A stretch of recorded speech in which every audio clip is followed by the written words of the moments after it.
कृषि दर्शन के आज के अंक में आप सभी का बहुत बहुत स्वागत है। दर्शकों, आज हम आपकी मुलाकात कराने वाले हैं एक प्रगतिशील किसान से जो कि राज्य पुरस्कार विजेता भी हैं और जिनका नाम है कल्बे हसन जी और जो कि है लखीमपुर खीरी से।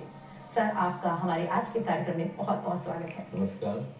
सर, सबसे पहले तो ये बताइए कि आपको अगर कोई प्रगतिशील किसान कहकर बुलाता है तो आपको कैसा लगता है? देखिए, मैं कल्बे हसन ग्राम पोस्ट औरंगाबाद लखीमपुर का हूँ। और जैसा कि आपने कहा प्रगतिशील किसान कहकर कोई पुकारता है तो आपको कैसा महसूस होता है? निश्चित ही बहुत अच्छा लगता है, क्योंकि मैं तकनीकी ढंग से खेती कर रहा हूँ और अपनी खेती को एक नया आयाम दिया है मैंने।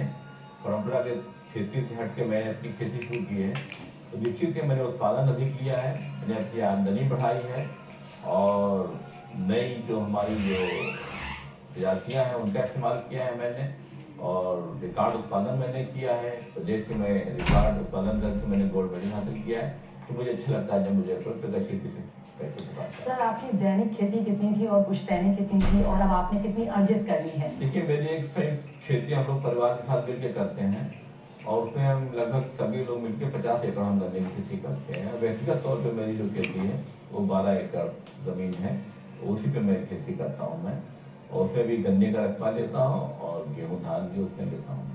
कल्बे जी, आपकी कौन कौन सी प्रमुख फसलें हैं जो आप उत्पादित करते हैं?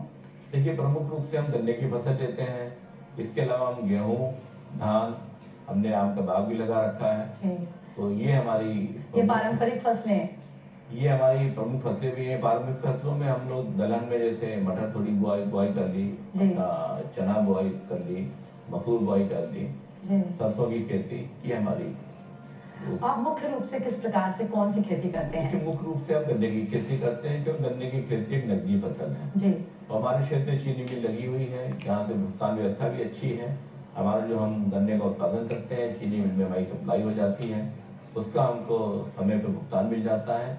तो निश्चित ही जो हमारी एक फसल का सही समय पे भुगतान मिल रहा है, हमारा उत्पादन अधिक हो रहा है, वो भी हम चीनी मिल पे डाल रहे हैं, अच्छा लाभ कमा रहे हैं, तो हम प्रमुख रूप से गन्ने की फसल लेते हैं।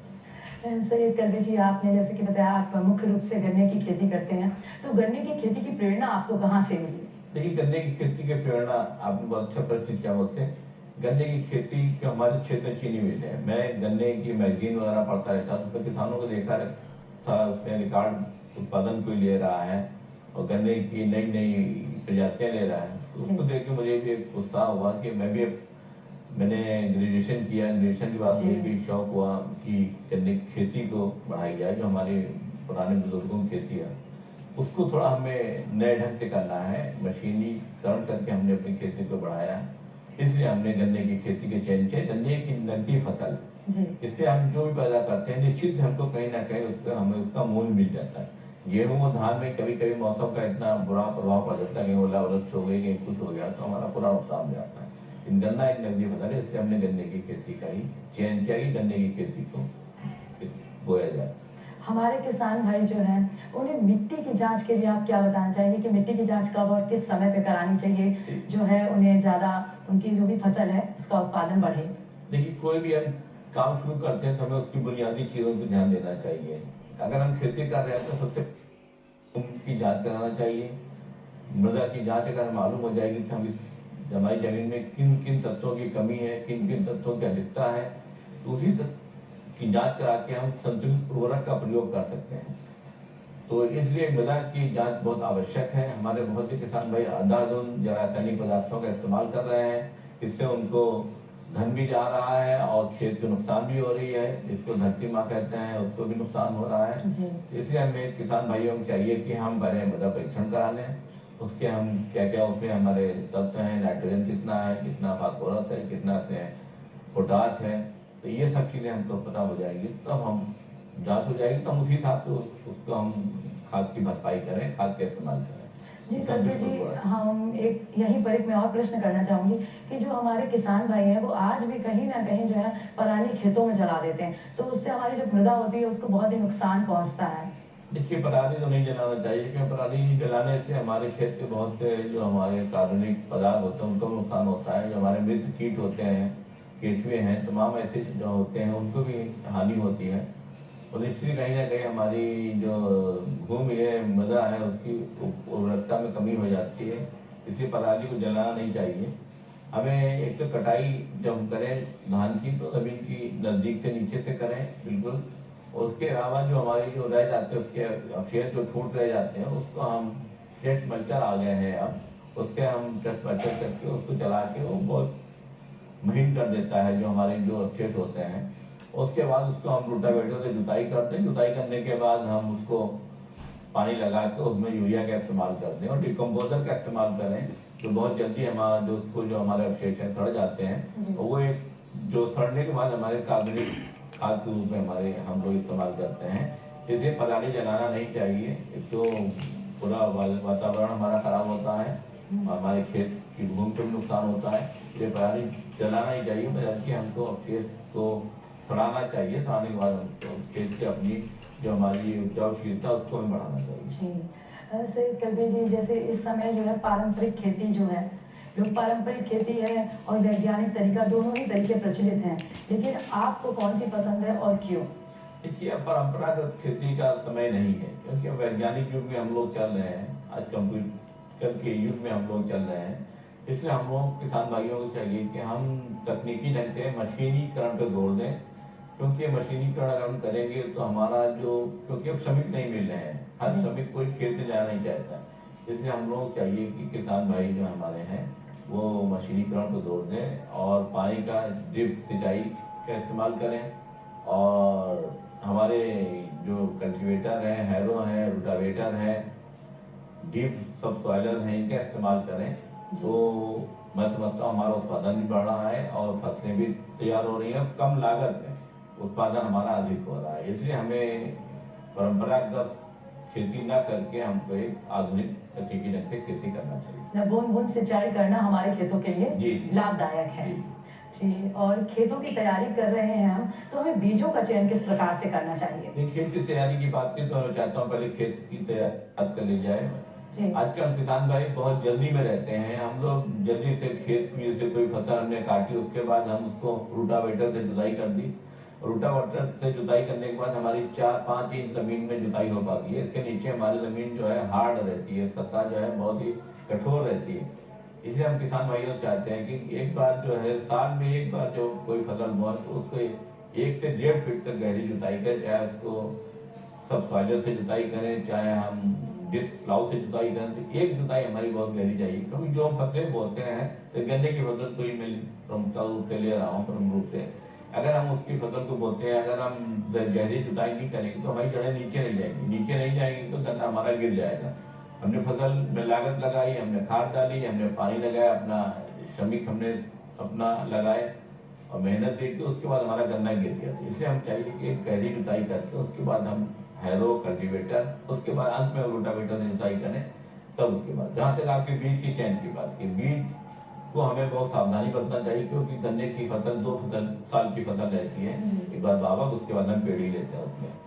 तो गन्ने की फसल के लिए हमें 10 माह तक का जो हमारा गन्ना का बीज है वो उसका चयन करना चाहिए और रोग रहित गन्ना लेना चाहिए। क्योंकि जैसे अब कुछ प्रजातियां जिनमें लाल सड़न आ गया है, काला रोग है, तो उसके लिए हमें किसान भाइयों को उसी खेत से बीज का चयन करें जिसमें रोग ना हो और रोग रहित हमारा गन्ना हो और 10 माह का गन्ना हो। अगर बहुत 12 महीने पुरानी फसल का गन्ना लेंगे तो निश्चित उसमें शुगर जो आग में जमाव कम होता है। इसलिए हमें 10 माह की फसल में उसके बीज चयन करें। अब बीज भी हमें उन्नतशील प्रजातियां लेना है। आज हमारे यहाँ काफी उन्नतशील प्रजातियां हमारे प्रदेश में हैं, जिनका हम लोग चयन करके बुआई कर रहे हैं, अच्छा उत्पादन ले रहे हैं। गन्ने की बात आप कर ही रहे हैं, तो गन्ने की बंधाई और कटाई का सही समय क्या है?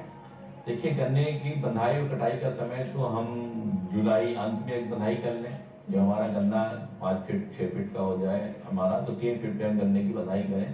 तो दूसरी बंधाई हम अगस्त के अंत तक करें और अगर हमने और अच्छी मेहनत की तो हम 3 बंधाइयाँ उसमें करते हैं। और अगर इसी पर बात करें तो बुआई के समय कौन कौन सी ऐसी सावधानियां बरतें?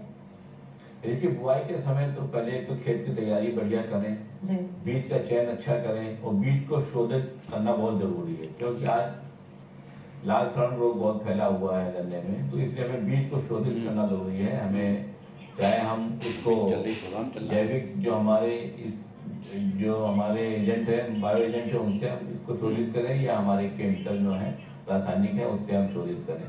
इसके अलावा भूमि को उपचारित हम जरूर करें। भूमि अगर उपचारित नहीं करें तो दीमक है और तमाम तरह की बीमारियां हमारे जो है जड़ बेधक कीट हैं उनको नुकसान पहुंचाएंगे।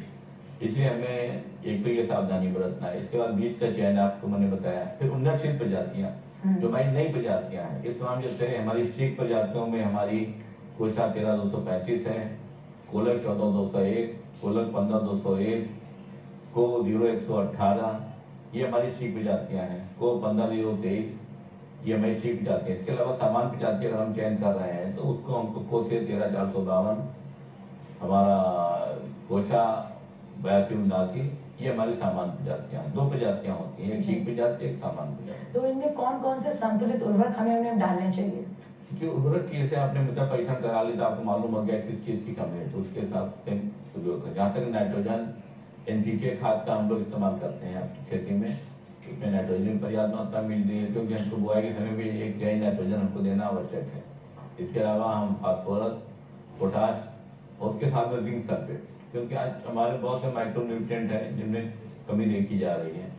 तो फसल जो हमारी है अच्छी जमाव हुआ, सब कुछ हुआ, उसके बाद में कीड़ी पड़ने लगी। इसलिए बुआई के समय हमको इस तत्वों पर विशेष ध्यान देना है और अगर हम इसका ध्यान रखेंगे तो हमारी फसल अच्छी चलेगी।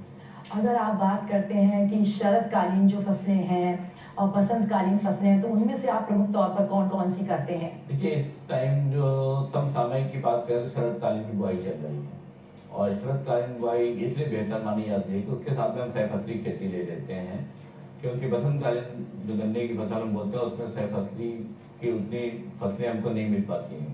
शरदकालीन गन्ने की बुआई बहुत आवश्यक है। एक तो हमारे गन्ने का उत्पादन जो सामान्य बसंतकालीन बुआई करते हैं उससे 15 से 20% हमको फसल अधिक मिल जाती है, तो हमें अधिक मुनाफा मिलता है। अच्छा। इसके अलावा सहफसली हम अगर सरसों की खेती की है तो उसका भी हमें अलग आय मिल जाती है और वो हमारी गन्ने की फसल के लिए भी जो उसकी फसल लेने के बाद हमें कोई लाभकारी होती है। आलू के साथ अगर हमने गन्ने की फसल बुआई की हमने इधर शरदकालीन में, तो हमें आलू की बुआई के बाद हमको भूमि की हमारी उर्वरकता और बढ़ जाती है, तो हमारी गन्ने की फसल को फायदा मिलता है। इसके अलावा हमारा सहफसली जो हमारी फसल ले रहे हैं उसका भी हमको लाभ मिलता है। फसली बहुत आवश्यक है क्योंकि अब हमारी आवश्यकताएं बढ़ रही हैं। हमको आलू भी चाहिए, हमको तेल भी चाहिए, दलहन भी चाहिए, और मसूर के साथ भी हम कर सकते हैं सहफसली, चने के साथ, गेहूं के साथ। इसलिए अब जमीन तो एक सीमित अवस्था में रह रही है, आबादी बढ़ रही है। ये जो सहफसली किसान भाई हमारे ज़्यादा कर रहे हैं और हम भी शरदकालीन बुआई और बसंतकालीन में एक रकबे का हम अच्छा चयन कर लेते हैं, तो शरदकालीन बुआई को हम विशेष रूप से बेहतर मानते हैं बनिस्बत बसंतकालीन के। अगर हम गन्ने की बात करें, क्योंकि आप गन्ने की जो फसल है वो प्रमुख तौर पर करते हैं, तो प्रति एकड़ इसका उत्पादन किस प्रकार से करते हैं और उसका आय प्रति एकड़ किस प्रकार से आपको मिलता है? देखिए, उत्पादन जहाँ तक है, हम अगर अच्छी फसल कर रहे हैं तो हमारा जो है 600 से 800 क्विंटल प्रति एकड़ हम अच्छा गन्ना पैदा कर लेते हैं। जी। और जहाँ तक लागत की बात है, लागत हमारी 1 एकड़ में हम वैज्ञानिक ढंग से खेती कर रहे हैं और पर्याप्त उसको खाद भी दे रहे हैं, पानी भी लगा रहे हैं, कर्षण क्रियाएं भी कर रहे हैं, तो उसमें हमारी लगभग 75,000 रुपये लागत आती है 1 एकड़ में। और इसके अलावा जो हमारी तैयार हो जाती है गन्ने की फसल, तो हमारी आमदनी 1,25,000 हो जाती है, इससे ज़्यादा भी हो जाती है। इससे मुनाफा हमारा लगभग 50,000 रुपये प्रति एकड़ हमें मिल जाता है। सैयद कदर हसन साहब, आपने इतनी महत्वपूर्ण जानकारियां हमारे किसान भाई बहनों को दी, इसके लिए आपका बहुत बहुत धन्यवाद। धन्यवाद। तो किसान भाइयों, आपने अगर हमारे आज के जो प्रगतिशील किसान हैं उनकी बातें सुनी होंगी, तो निश्चित ही अगर आप उन्हें अपने जीवन में लाएंगे तो लाभान्वित होंगे। तो आज के अंक में इतना ही। अगले अंक में फिर होगी आपसे मुलाकात। तब तक के लिए दीजिए अनुमति। नमस्कार।